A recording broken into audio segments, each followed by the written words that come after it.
Before we go into the podcast, I want to just talk about a business that I've set up with my friend George.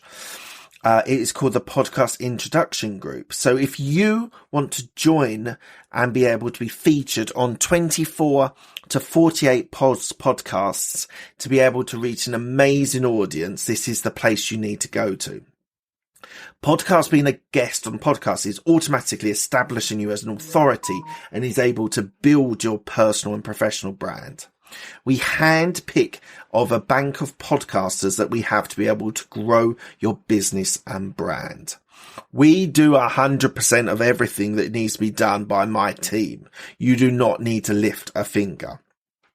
You are able to expose yourself to new and relevant markets by going on other people's podcasts.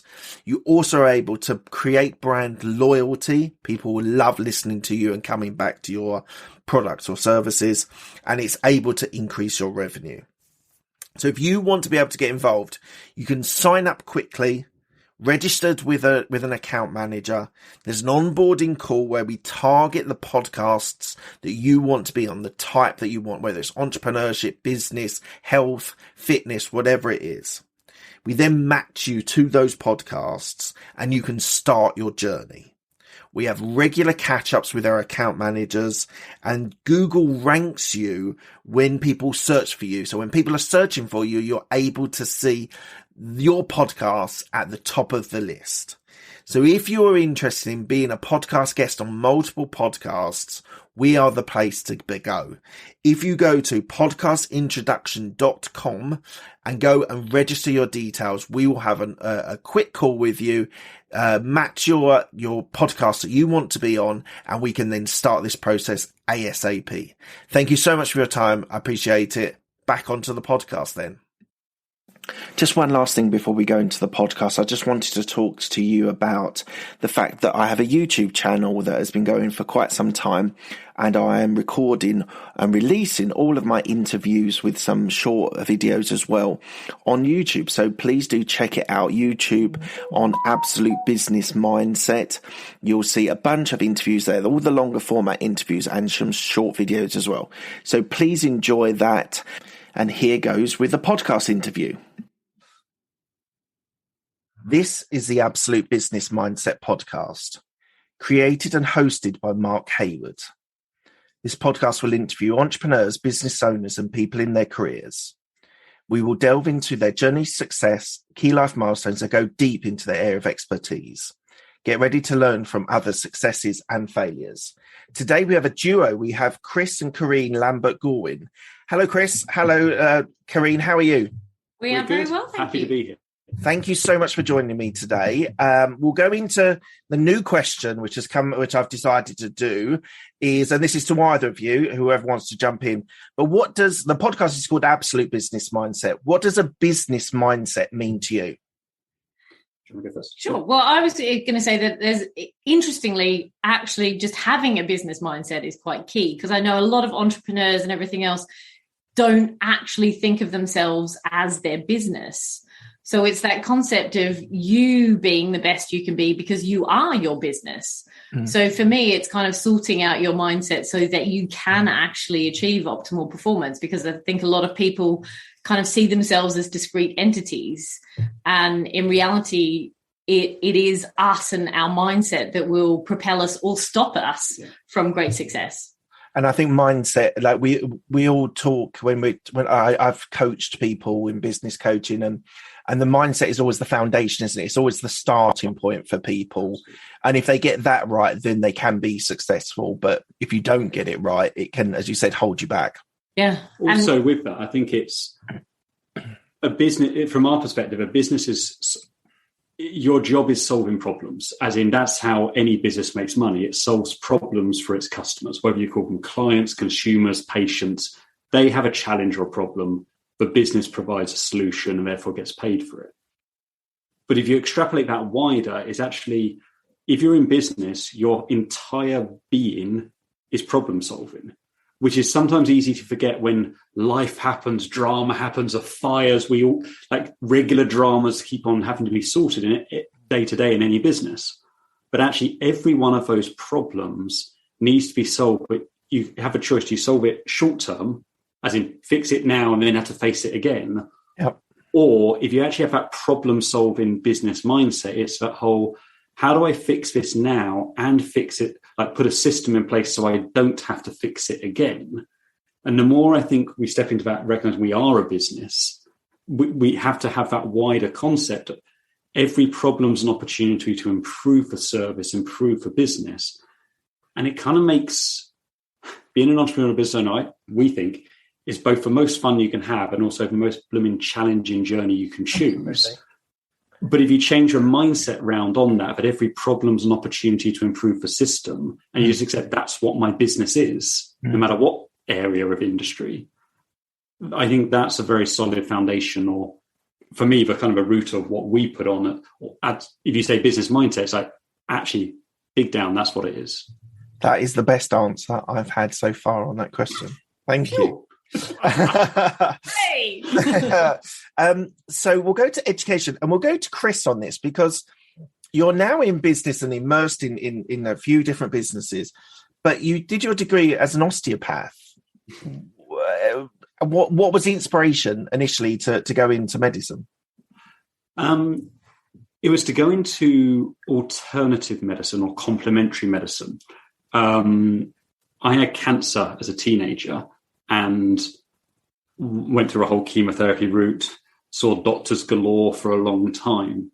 And I wouldn't wish it was hideous. I wouldn't wish it on anybody, but it also was one of the best things that ever happened to me, because going through that experience gave me that, sounds cliched, and actually it really is cliched. It's that life or death conversation of, if I survive, what am I going to do with my life? And I realized I wanted to make a difference. I was passionate about the human body, how it worked, and how I could help other people with health challenges. But after my own experience with doctors, hospitals, I had no interest in becoming a doctor and going that route. Right. Whereas an osteopath to me seemed to be almost like the mechanics of, how's the body, like a Meccano set, how's it fit together? What needs to happen for it to work better? And so that became my passion of, I don't know how long I've got, because I always tell you, when you get cancer, you get through, have the treatment, you're never told you're cured, you're just in remission. It might come back any day. So you kind of go out and live, but it might come back. So I had that whole, okay, what good can I do while I'm here? Let's learn some skills that can help people with their bodies, and just became my passion, threw myself into that. Well, I did the degree, and then another 10 years of just constant learning more and more from anyone who could help me serve my patients at that time better. And are you still in that situation with your cancer? Is it still in remission, or is it? Yeah, thank you for asking. Yeah, it's still remission. I was 17 at the time. I'm now 41. Nothing's come, as in, there's been no scares or hints at any point throughout time. But the way they cannot officially say they've cured cancer, so you're always on a watch list, as it were. Oh, wow. So which is what I actually feel so grateful for, weirdly, because it's, most people have to wait until their 50s or 60s until they had that first heart attack to have that life and death wake-up call. Whereas I had it when I was so young, so I became super focused on, well, life is short, what am I going to do? What difference can I make? Which, like I said, it's a bit cliched, but it's actually still what drives me. It's so fascinating, because there's Gary Vaynerchuk, Gary V, talks about that whole point, like what's the best thing for your mindset? Is like, if you had to die tomorrow, what would you do? Yeah. And you actually lived through that. So it's fascinating. And do you remind yourself of that? Or like, because obviously, as you haven't had any sort of remission, but you've been in remission, you haven't had any recurrence, your sort of mindset, I assume, slightly reduces on the height of tension about it. But do you reflect on it to say, oh, actually, I still need to drive forward with my business and my lifestyle? Yes and no, as in different ways. As in, it's the same drive, but it's less triggered by the fear of I might die tomorrow, or cancer might come back. Right. And it's more triggered by, actually, initially it was, how can I make myself and my family okay financially? Because living for the moment, living for the day is great, and I've achieved so much from that. And yet forward planning doesn't come into that. So I also ended up 100 grand in debt because it was always that, oh, don't worry about money today. Don't worry about paying me. Or, oh, I'll do another course and learn something. Right. Time short. Don't pay for it later.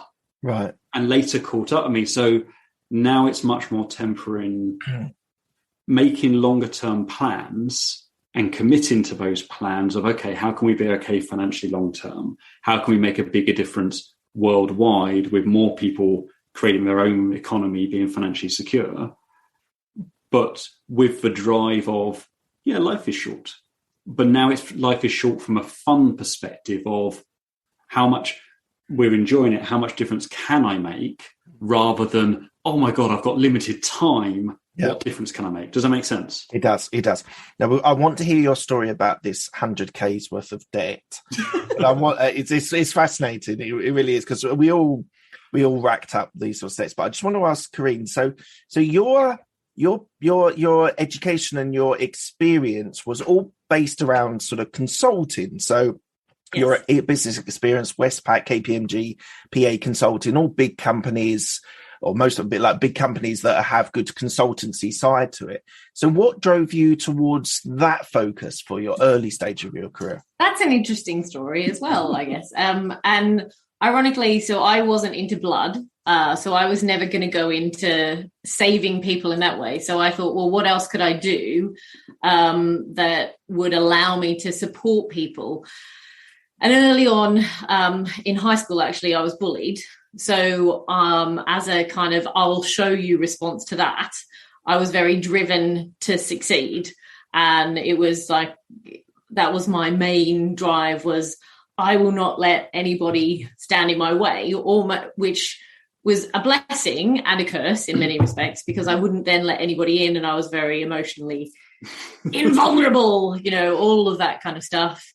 And so that led me to have some great tools in terms of success and everything else. And partly I chose consulting because I didn't actually have to decide what I needed to do. So I wasn't single focused. I was like, what can I do that gives me the broadest experience so I can support people, but I don't have to choose? Because I didn't have Chris's single-minded focus of how I could help people. I was a bit like, oh, I do want to help people, but I'm not sure how that works. So consulting was a great opportunity to have such varied experiences, making massive differences with people's businesses, and also then the people that they support. So yes, there were large organizations, but I always felt that it was the people that I got to work with where I was making the bigger difference. And that then translated into good stuff, like loads of experience traveling around the world, all of those sorts of things. But it was also quite an empty experience for me as well, because of the barriers that I'd put up for what I thought I needed to be successful or to look successful. So it wasn't until I had an accident, fell down the stairs, broke my shoulder in 5 places, and banged my head, etc., had 3 months off work and had my epiphany of, I'm not sure this is what I want to do anymore. But I still kept doing that, and I still get a kick out of supporting people in that way. So I just transformed and morphed, because that kind of coincided with me meeting Chris and seeing that there were other opportunities, because I always thought entrepreneurs were other people. Like my mother worked in a law firm, my father worked in project management and did a load of jobs in government, etc. So it was always, you were an employee and you had a corner office, and that was success. So it was always, I was going to be a partner in a management consultancy firm. And then I kind of went, oh, maybe not. So it was, it was quite a different kind of, I don't think I had a life and death experience, but it was certainly, 3 months off work on some serious painkillers and all that kind of thing does give you some time to reassess what do you want out of life. And I got into yoga to rehabilitate myself, and connected more with what I wanted in terms of relationships and all of those sorts of things that I'd perhaps pushed down in the thought that I couldn't have both, and then realized there was a different way, which happily coincided with meeting Chris. but also with his debt baggage. Yeah, so proud of that. that also meant some different decisions as well in terms of, and him having cancer. We never thought that we were going to be parents. We always thought we'd have to adopt. I became a mum. I then wanted to be a present mum. So I then had that whole conundrum that most women face at some point of, well, how do you juggle life and childcare and work and still be a role model and all of those sorts of things? And I like to think that now I've kind of mainly got that cracked in terms of I get to go to pick up and drop off and most of the activities around school, and still demonstrate that, women can work and be powerful and all of those kind of good things as well. So I like to think that I'm getting there on that. It's not always perfect by any stretch of the imagination, but work-life balance is a really tough one. I've got young kids, and it's not always easy being able to manage both businesses and children as well. I want to come back on another point that you've made about women and what the perception of a woman in business is. So I'll come back to that. But Chris, why don't we talk about this debt? Not I don't want to sort of but I'm just really interested. Someone that got into that point of situation with debt. I racked up a lot of debt at university and paid it off student loans and paid back and things like that. And it took me quite a challenge to actually get into the right mindset to actually pay that off. But racking up 100K's worth of debt, what was the turning point for you that you were like, actually, I've got to deal with this now and actually pay it off? We'll be back after a quick break. Hi, I'm Alex, the host of X Health Show, Meet the Future of Healthcare. Think X-Men, that's X Health. Actual superheroes behind programming living cells to cure cancer once and for all. Tech that detects preterm delivery in seconds, brain-computer interface, or apps that employ AI to match you, your disease, with the best treatment. X Health Show brings to you visionaries who push the boundaries of healthcare from Switzerland, the heart of Europe and the most innovative country in the world. Let me introduce you to their startups. Head to X Health Show, Meet the Future of Healthcare. Happy to greet you there. I can smile now because, yes, there's guilt and shame and embarrassment and all that, but it ever got anywhere near that because I wish I could say it was a crazy weekend in Vegas and then I stopped gambling and it was all okay. But no. I guess it was the whole, like I said, I was so driven with what am I here for, make a difference. And I guess part of that, without realizing, always having that business mindset of there's always a way. If you want something enough, there's always a way, there's always a solution, there's always an option. And unfortunately, the option I kept choosing, say, to do more courses, learn more stuff, was about put it on a credit card. Shuffle debt round, move it. So it built up slowly, right? And I just kept ignoring it and moving it around and putting my head in the sand. And it was, I think, there were several, I would love to say one epiphany, and it all changed. There was where I started changing, but building up to that, it was starting to realize everything I was learning was for my clients. As in, I was always learning more, better techniques, new skills, expertise. And it was actually Karene pointed out, you've never studied business or marketing or sales or cash, like anything at all, finances. Yeah. And it's like, well, I don't need to study that. I'm an osteopath, I'm a practitioner. Like people come to me. And it's true, they did, but they didn't always pay. And I didn't manage anything. I didn't realize that business model. I had no idea I was running a business. I thought I was the expert, not that I was running an expert business, if that makes sense, or a business being an expert. Yeah. So I guess that was the start of understanding, to be blunt, I'm learning the wrong things. Not wrong. There's nothing wrong with learning things that help your clients and help you perform better. But it's that concept of this is all to help them. But if I don't actually manage to help myself financially, I can't carry on helping them. Yeah. And then Karene found this free sales training, like a 1-day sales training, put on for free, and suggested politely that I go. There was no real option. She knew I needed it. I was very resistant though. And I sat there in this seminar, this guy on stage who was a multi-millionaire talking about how he's done it and teaching good stuff. But I was so arms folded, resistant, like, oh, I don't need this rubbish. And he said one thing that then literally, that was my epiphany, where everything else that I kind of been realizing all came into place, and everything changed. Where What did he said, say? What happens if you do nothing? And at that moment, it's almost like the classic movie moment. The lights dimmed, a movie played in my head. But it's because, if nothing happens, I'm 100k in debt. It's going to get worse. We're going to lose our house. We either move in with my parents, which I knew was never an option for Karene, which means we go to Australia. Actually, she goes to Australia. I couldn't work in Australia. So I suddenly lose my wife, my young daughter. And then within literally a couple of seconds of him saying that, my movie had played out, but I'm homeless, alone in a ditch, about to die. I'm a bit dramatic at times. But it was that whole realizing, holy cow, it is this bad. I am so deep in the hole.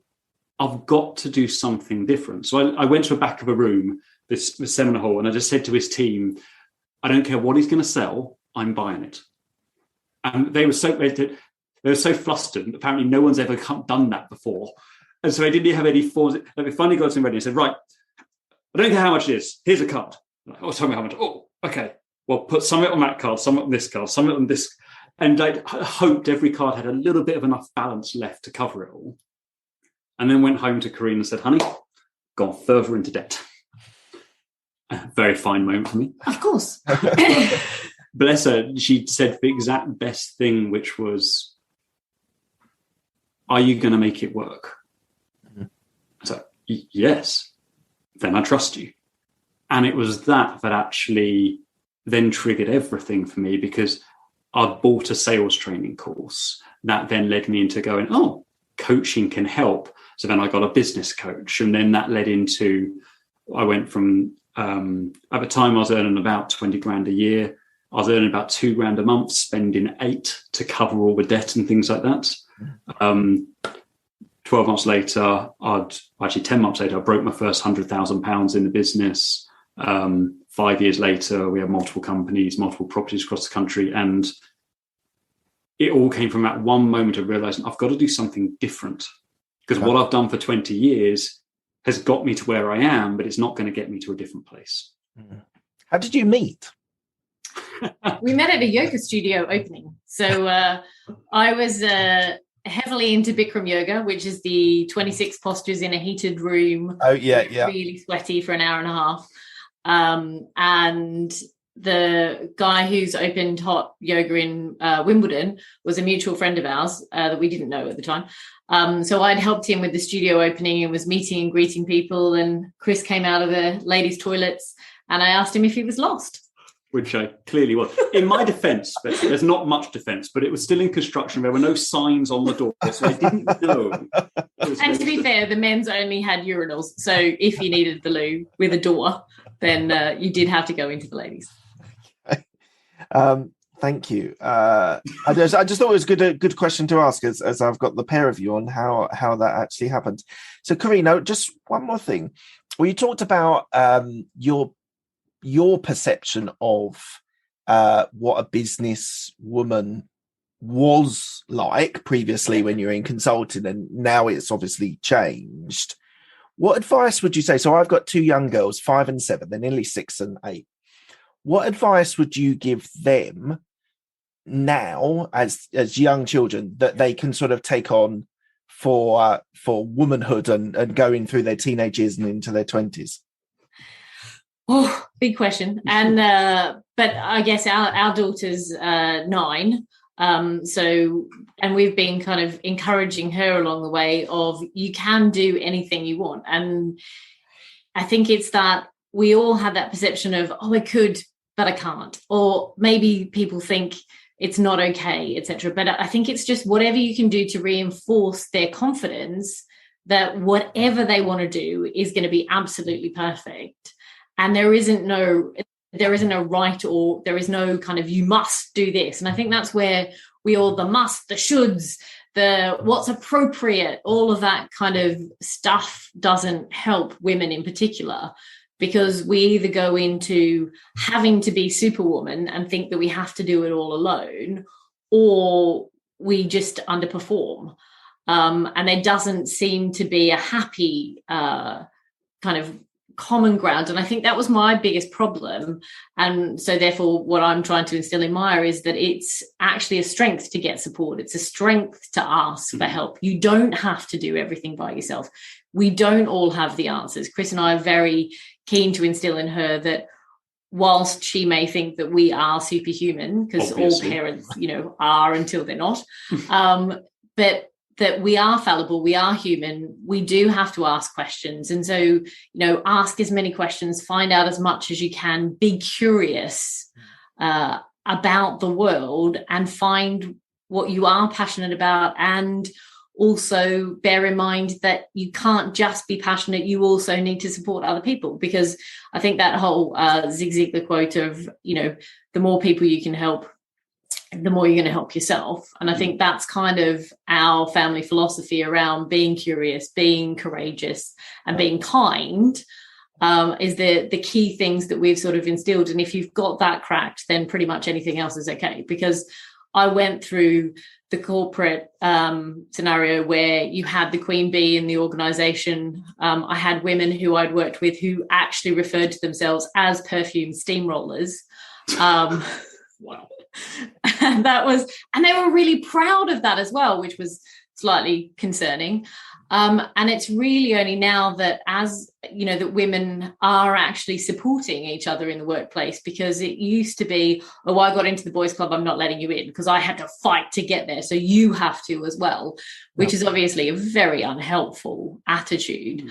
And I'm really excited that there is more openness of women to be inclusive, to realize that we are stronger together. The whole lean in stuff, everything that's about us being able to do things together, I think is really important, because education and everything else is very, what marks do you get, how do you perform, etc. But you look at all the entrepreneurs that are out there, they all have a support network. They've all had coaches, mentors, Arnold Schwarzenegger, he's like, what do you mean I'm a self-made man?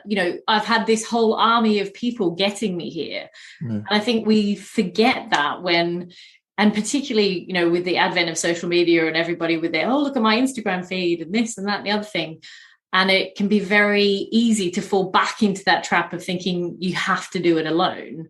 So I think it's really important that we keep that community feel for all of us, to know that it's actually, there's strength in numbers, there's strength in community, there's strength in getting support.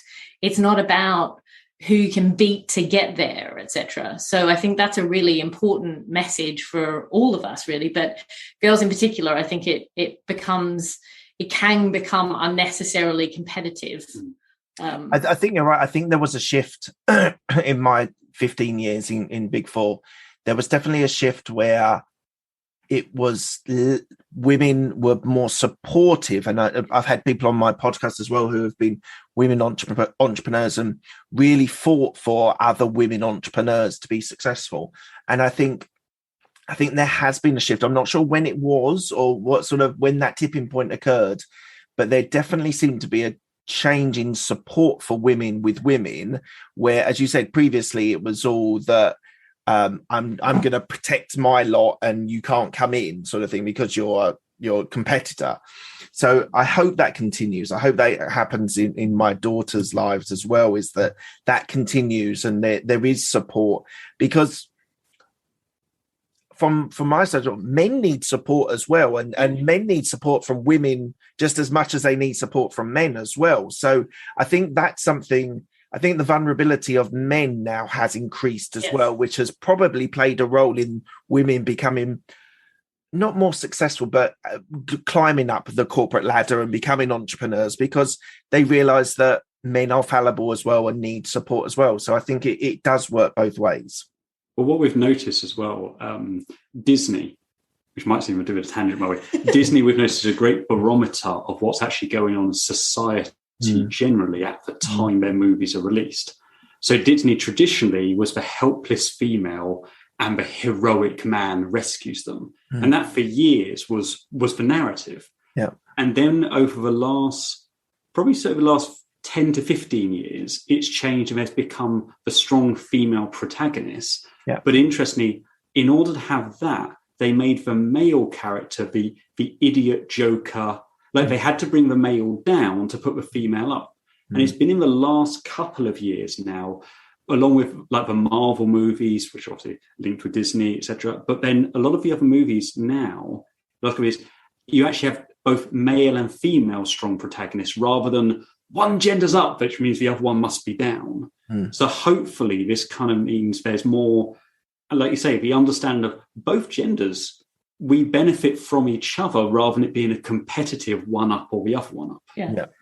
And I'm definitely a sort of win-win scenario. You both can win. It's not necessarily like I win and the other person loses.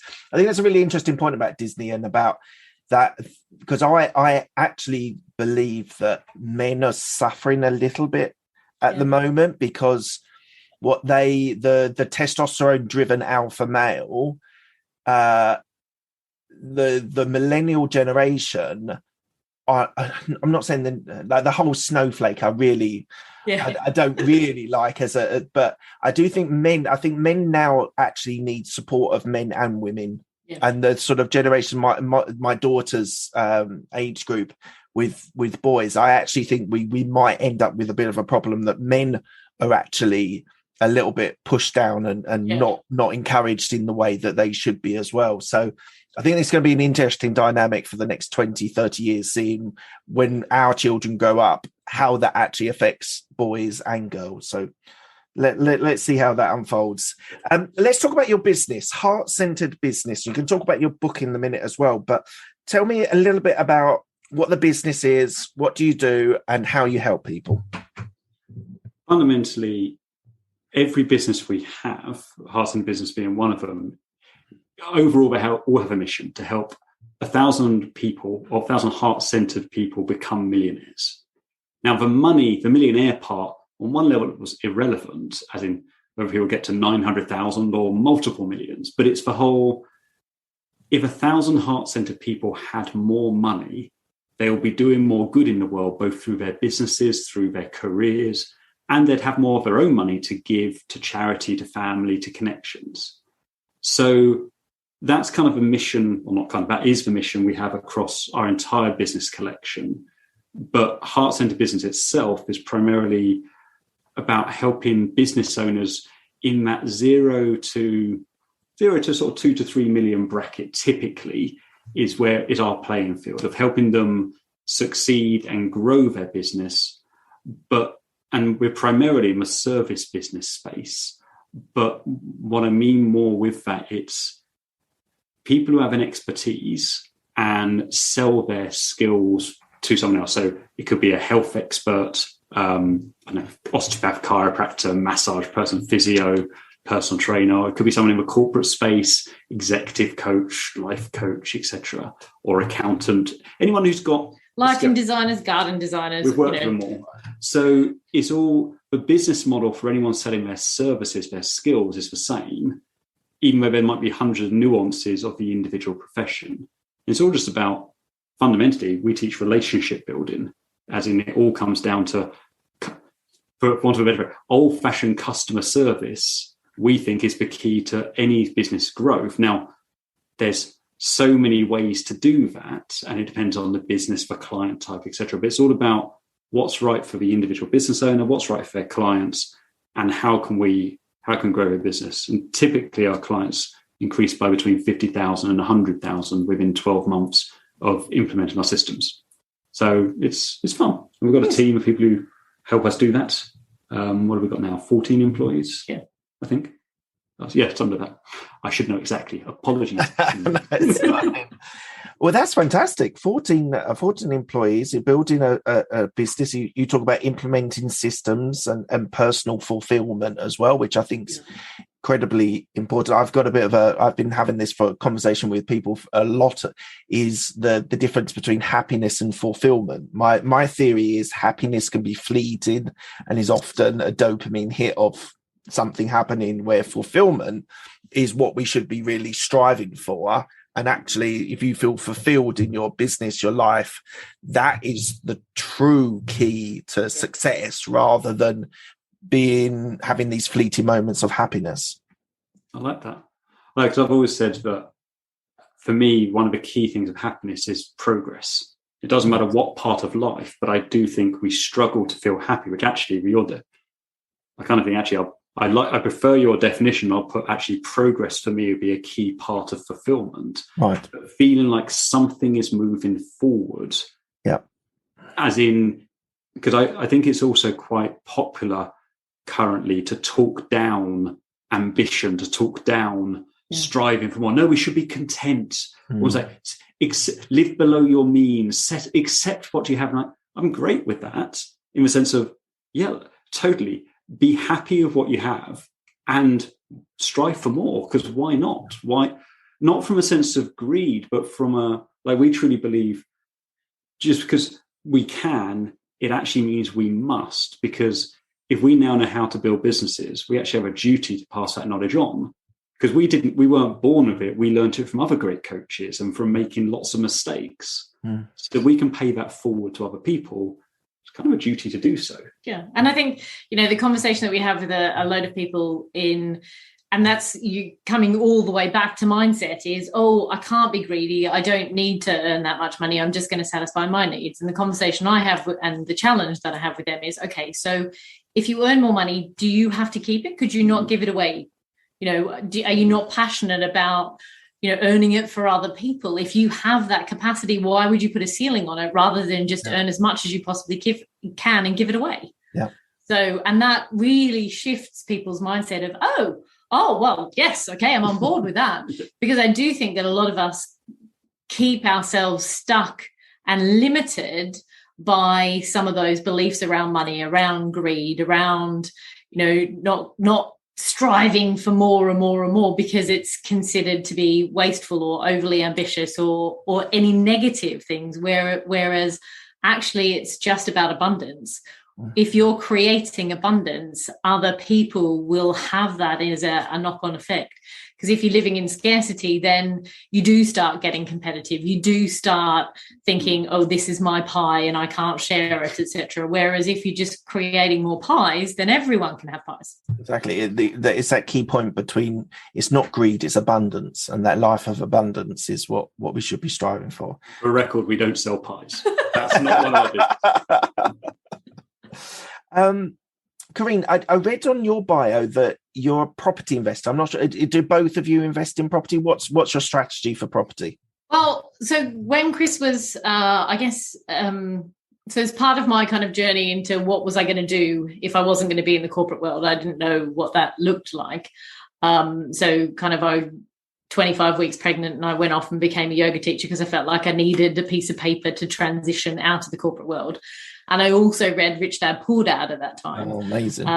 Yeah, so that was a massive epiphany moment for me. And I guess we kind of fell into Chris kind of focusing on our active income and me looking more at what could I do passively, because I was still with that, how can I be a mom and what can I do more part-time?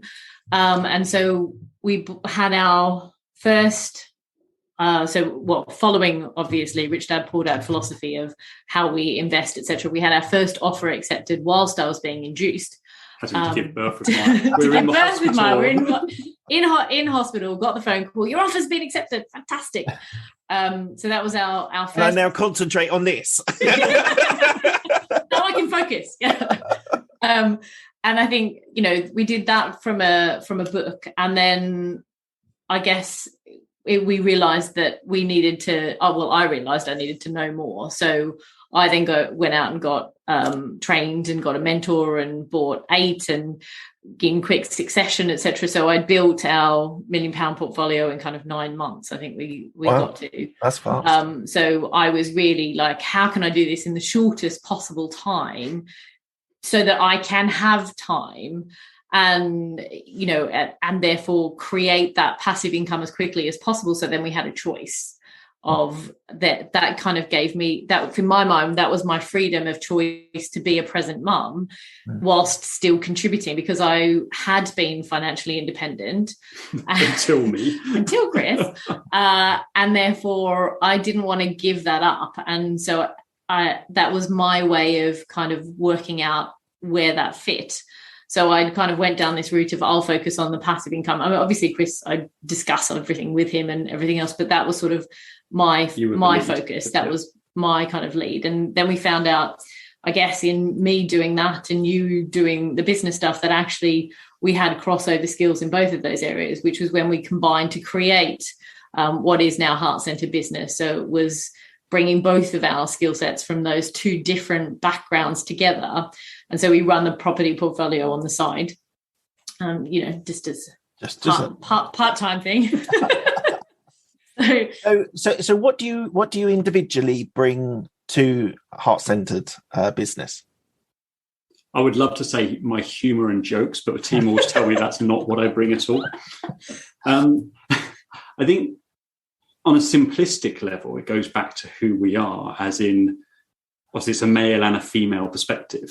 It's also a corporate and a non-corporate. I've never been an employee in my life. I'd be a terrible employee perspective. So we come from very different backgrounds and have very different experiences, and we see things very differently, both because of that and also just because of who we are generally.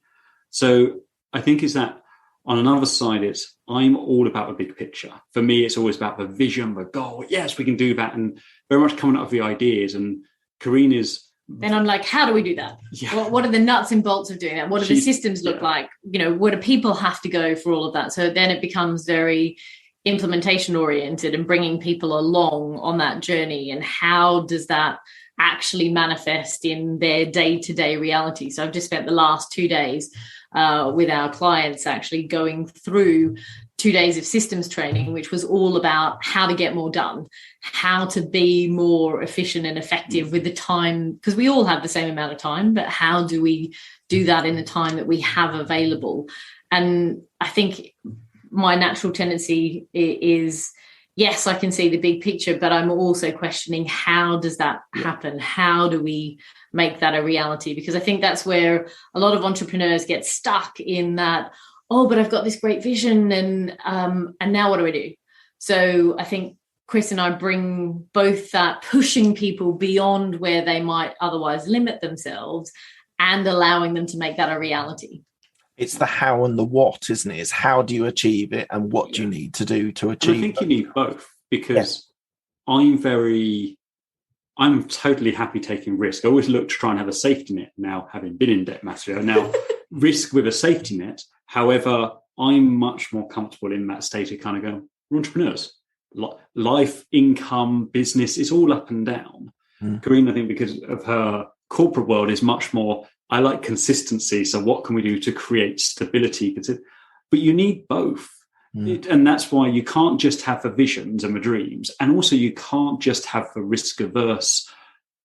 So we must stay safe and small. I'm not saying that's how you think, but it's the whole, you have to bring both together, which is why running a business with your partner is both the best and the worst thing in the world at times, because sometimes Karene's just like, will you stop just coming up with pie in the sky ideas and focus to get one thing done? And I'm just like, stop saying no to me. This is a brilliant idea. And so there's all of that back and forth, but it's also what makes it so successful and also fun, because if you don't have someone else in, and I strongly recommend anyone get a team. If you're not working with a partner, you need to find people in your team with that opposite mindset, skill set, but who can understand both sides of that fence. Yeah. Because we both get where we're coming from. We can both do it. Yeah, or a mastermind group or something like that can give you that idea and inspiration so you don't have to feel so alone. Because I think that is one of the challenges of being an entrepreneur, is that a lot of people are very extroverted and love having people around, and yet they've gone on this solo journey where they're not surrounded by people, and that's where they kind of come unstuck, going, now who do I talk to? So it becomes quite lonely for an extroverted person, because introverted people are generally less likely to be in that entrepreneurial space because they're not willing to take risks and to get out there and talk to people, etc. So they might be there, but perhaps they shouldn't. Yeah, absolutely. Okay, so what's the plan for the next 2 to 5 years? Interesting question. That changes almost daily. So I'm going to ask Karene what's the plan for the next 2 to 5 years. We'll get a lot shorter, easier answer.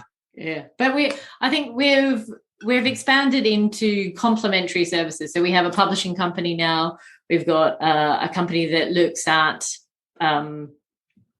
making people in the corporate space more successful. So speaking to Shine, actually allowing people, regardless of whether they're on an entrepreneurial journey or an employee journey, kind of how can they all be the best they can be? So it's that kind of heart-centered component to all of that.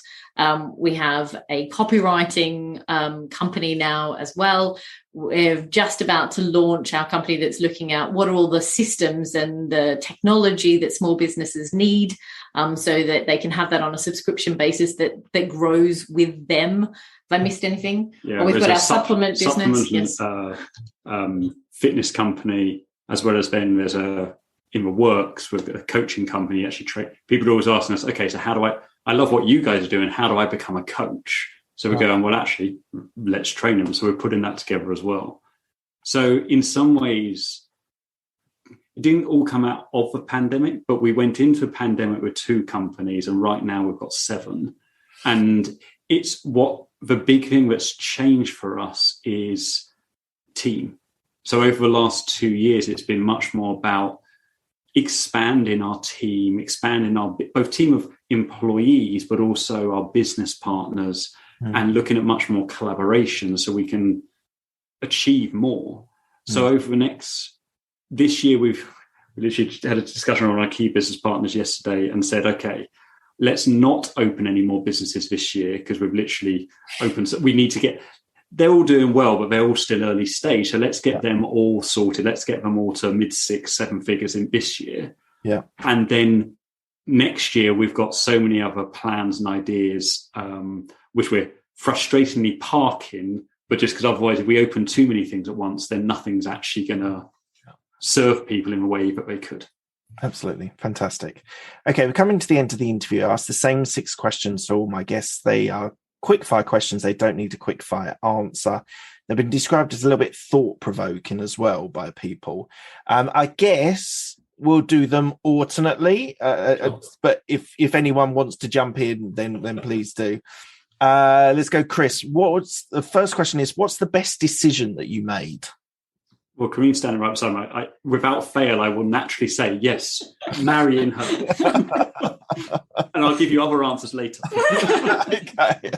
When we stop record, then you can tell us something different.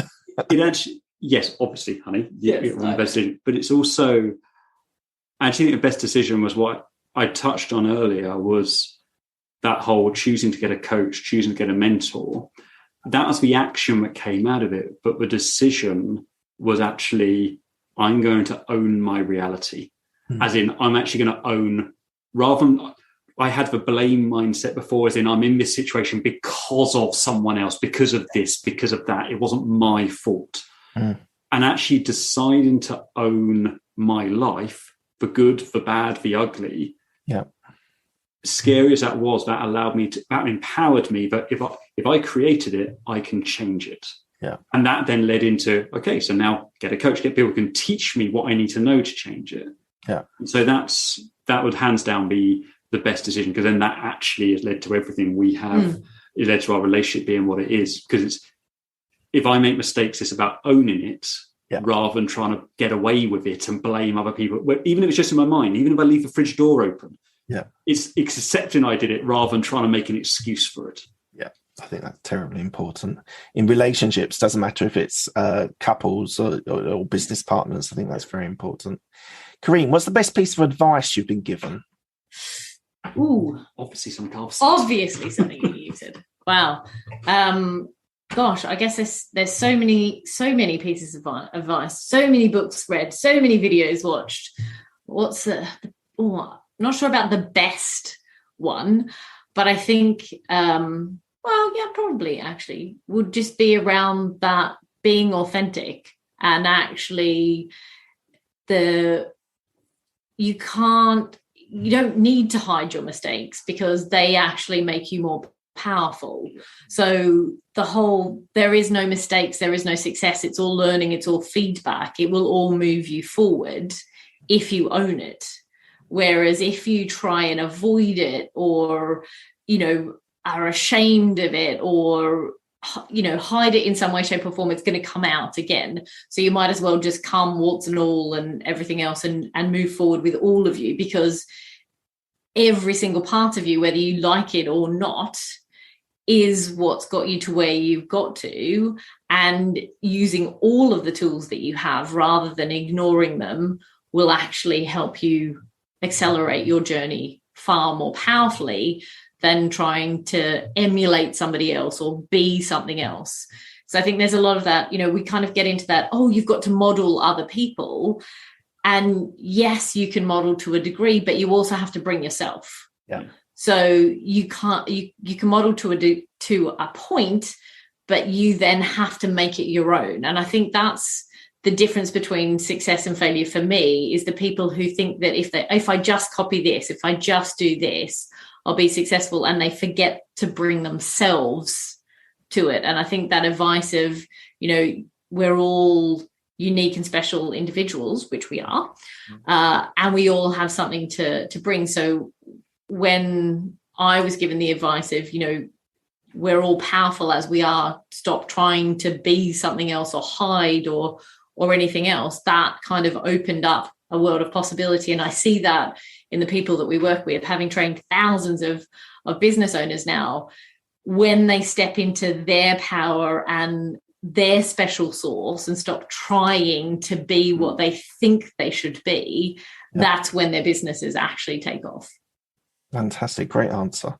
Actually, if I can just add to that, sorry, because it kind of links to that, but I think for me as well, the best verse I was given, I again read it in a book, but you mentioned him earlier, the late great Zig Ziglar, when he said, money's not the most important thing in the world, but it is right up there just underneath oxygen. And it suddenly dawned on me about, because I was in the health world, the healing world, I dismissed money, whereas having someone point out, well, if you don't have money in today's world, you can't really do anything. Yeah. Like we can all say, money's not important, I don't need money. But then you have to be reliant on someone else giving you money for your rent, for your food, for your clothes, for basically everything. Mm. So I think money seems a dirty word, but actually seeing it like that, that the society we live in has made money the exchange for everything. Mm. It's not wrong. Money itself isn't bad, wrong, etc. It's what you do with it. Yeah. It gives you options as well. Yeah, exactly. Okay. And that's what opened my mind to, I could maintain my passion and my drive and earn a lot of money. It's not one or the other. Absolutely. I'm going to ask this to Karene, actually. I was going to do it alternately, but I'm going to ask this to Karene, because I think we've covered this a couple of times with you. I won't be offended. It's okay. Who helped you most in your career, Karene? Wow.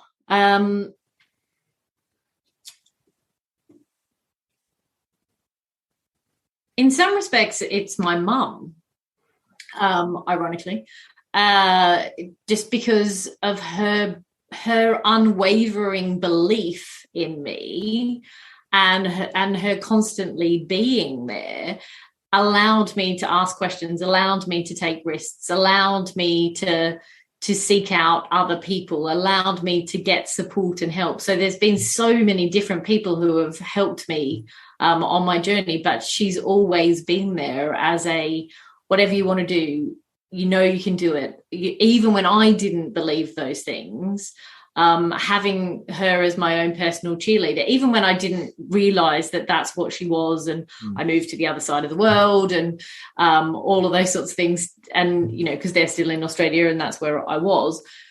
And so even when you go through those years of not wanting to be friends with your mum and everything else, I think she was always there, and I didn't always appreciate it. But I do think that that's probably what's helped me to then seek out other people and to get mentors, because I didn't even realize I was doing it at the time, I think, initially. And it wasn't until I started reading more personal development books that because everybody would say, well, who do you aspire to be? And I was like, well, in consulting, unfortunately, there's a load of people with broken relationships who are not very happy, might be earning a load of money, but, are quite dissatisfied and hiding behind drink and a whole bunch of other things that may not be great for them. So I didn't really find aspirational leadership in a person, but there were characteristics of people that I worked with that I admired. And I would naturally gravitate towards wanting to work with them. And I think that supported my journey without me realizing it at the time. And it was that unconscious competence in that area of finding people who I thought were successful, until I read more about it and then went, oh, actually, I need to seek out people who can support me, etc. So Chris and I have had the privilege of traveling around the world and meeting many amazing people and spending time with loads of amazing people. Like Chris has spent time with Richard Branson. We both got to meet Randy Zuckerberg. We've met Les Brown, met Robert and Kim Kiyosaki. So spending time with these people, there's not one person per se, other than my mother, who's been that constant, but it's actually finding people who are doing what you love, what you admire, and spending time with them and seeing what makes them tick, etc.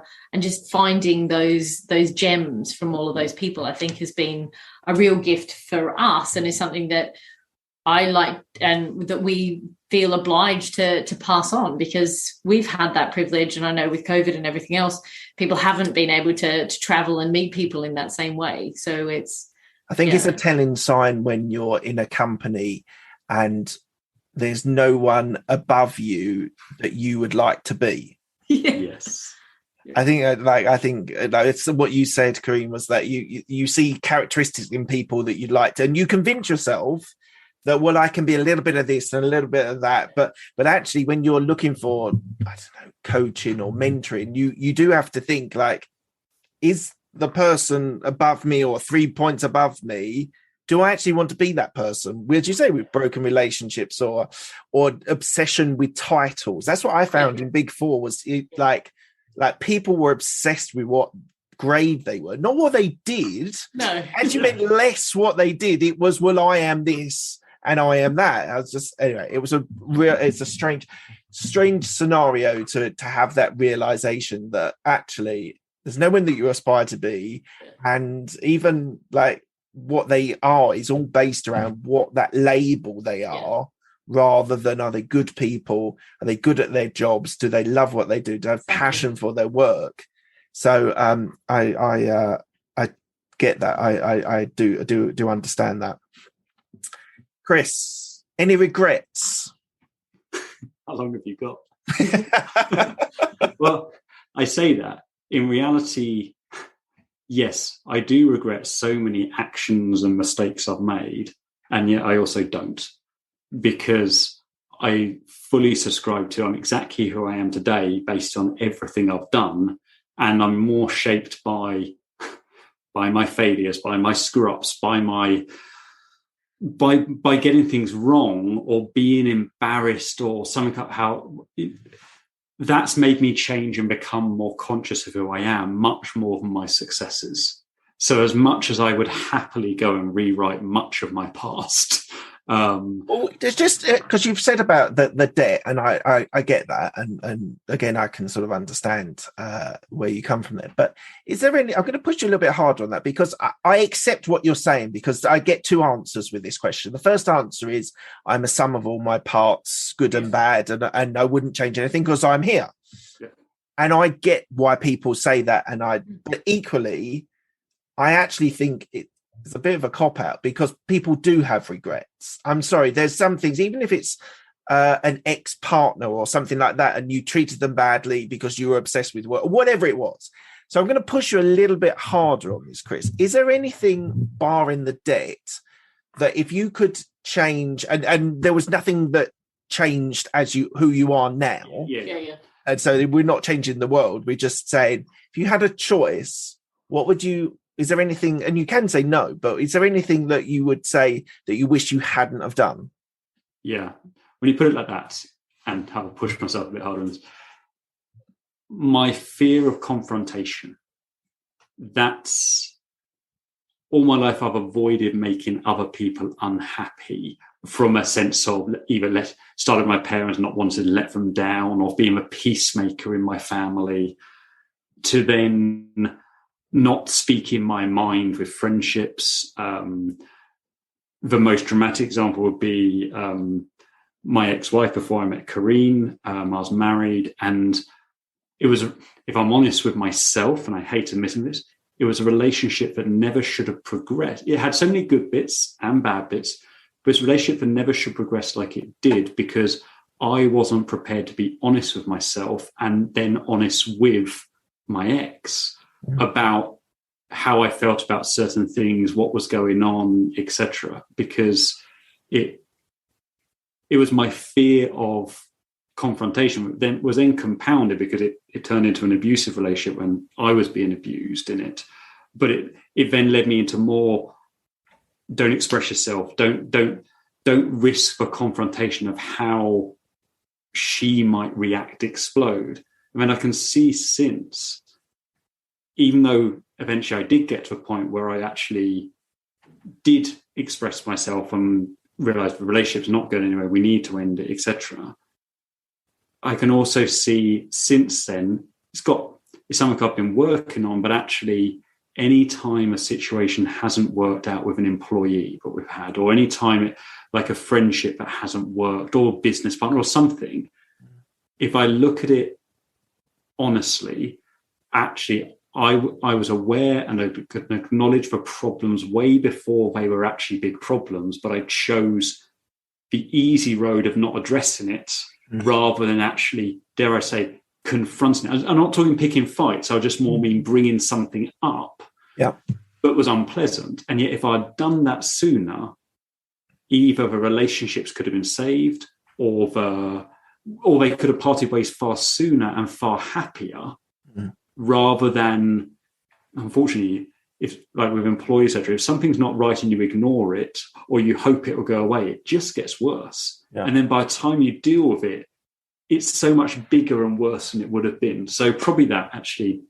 the thing I would change would be my unwillingness to confront that unpleasantness that might need to be raised. Thank you so much for your honesty. I really appreciate it. And I was being a little bit unkind to push you. You did warn us. You'll put us on the spot. So thank you for that. Thank you for the honesty that you've provided there. Karene, what are you most proud of? Well, my daughter would be like, because she is growing into such an amazing little human. And I'm just super, super proud of her. And then I guess my other baby, which is our business. Businesses, yes. Well, it's the amorphous blob of business.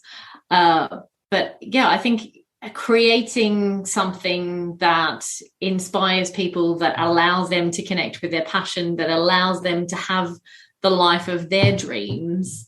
I am so humbled by the impact that they all have in the world, because they have allowed themselves that permission to succeed. And that ripple effect that they have is just phenomenal. And I'm really, really proud of all of the businesses that we've created and all of the people that we've influenced in terms of the success that they've gone on to create. That's amazing. Thank you. And Chris, what does legacy mean to you? Interesting one. For me, it's we have a phrase that we both try and live by of leave people and places better than when you found them. Nice. So for us, that means, for example, whenever we walk a dog, we'll pick up litter on the way and just drop it off at a bin, or we'll smile at people in the street, because when they smile back, well, we all know a smile, it changes the biochemistry, it changes your mindset, it changes everything. And if they can they get smiled at and they spontaneously, about realizing, smile back, you've left them in a better space. Or having a conversation with a checkout person on Sainsbury's or Waitrose or whatever, that you're leave people and places better than when you found them. So for me, legacy is that. That's awesome. And that concept, as I said before, the cliche of what good can I do while I'm here? Mm. And then the nuances of that come into making sure my family and my loved ones are sorted no matter what happens to me. Mm. But more than that, it's not us being able to just leave Maya, everything she just never has to work. No, it's just she has a safety net and she has to find her own way. She has to create her own economy, and there's a safety net that will support her and our charities. And then it's also that concept of generational wealth, but also generational learning. So every company we build, so I mean, Heart Centre Business, where we train entrepreneurs how to succeed, we are deliberately structuring that business so it will live on without us. As in, we want that business to be here in 100 years' time, irrelevant to us, and we can be completely forgotten by that time. That's fine. But the difference the company can make, we want it to keep on doing it. So it's looking at that whole, I don't want a monument to me, but I want the difference I'm making today to be able to keep on going, even if no one knows who I was at any point. Amazing. Thank you. And where can people find you? Great question. Probably the easiest place is to go to heartcentrebusiness.com/book, because we wrote this ironically just before lockdown. It's our best-selling book, Grow Your Heart Centre Business. And as Karene mentioned, when she bought properties and bought 8 in 9 months, we're very much all or nothing. So we decided, people are asking us for years to write a book. And it's like, oh, yes, we'll get to it. And we finally decided we'll never get into it. Let's just make the time. So we committed to writing the book, and we gave ourselves 2 weeks to start with to produce the first draft. So this was 2 weeks. 2 weeks? Yeah, 2 weeks. We did 20-hour days. Because we still had everything else going on. So it was just literally writing as much of a night as we could, getting up early, all that. And we were literally both sitting at the table on a Google document, adding bits here. Right. Oh, what have you done? Oh, great. So after 2 weeks, we had draft 1, sent it to the publisher. They gave some feedback, said, right, we need to change it. We then took it back, and in 10 days, we doubled the length of a book. We were supposed to cut it down, but we increased it. So it is a weighty tome. A load of people kind of write, and it's quite dense as well. So it is another thing that we're super proud of, because it's that whole. So in 3.5 weeks, we got a book produced. It became an Amazon bestseller. Oh, that's a dog in the background. It did become a bestseller. And it was the whole, right, we got that done, then we're going to go to Australia and have a rest, because after 3.5 weeks of 20-hour days, we were done. Yeah. And then the pandemic hit. We couldn't fly to Australia, and suddenly it's like, oh my God, all our clients need us more. Okay, keep going. But that's probably the best place to find us, because we wrote this as a passion project, going, let's put every single thing we teach our clients who pay us many £1,000s to learn, put it in a book, and we'll give it away for free. Because again, that concept of legacy, how can you pay it forward? Let's put it in a book. We wish everyone would read it and action it. It's full of actionable stuff, because then they'll never need us. But we also know they'll read it and go, wow, it's amazing. And therefore they might want to come to one of our trainings, one of our courses. So if anyone here listening wants a free copy, go to heartcentrebusiness.com/book, and you can get your copy. I think that'll be the first thing I do after I end this conversation. Look, guys, thank you so much for your time. It's been an absolute pleasure. You guys are truly inspirational. You've both got great stories, and I'm glad you found each other as well. It's as you said, sometimes entrepreneurship can be quite lonely. I'm very lucky. I've got a very supportive wife and 2 young kids, and I've got a dog as well. So life's good with the dog. But yeah, no, I'm really, really happy that you've gone through trials and tribulations, but you've come out and you've grown successful businesses. So well done. Thank you so much for your time. I really appreciate it.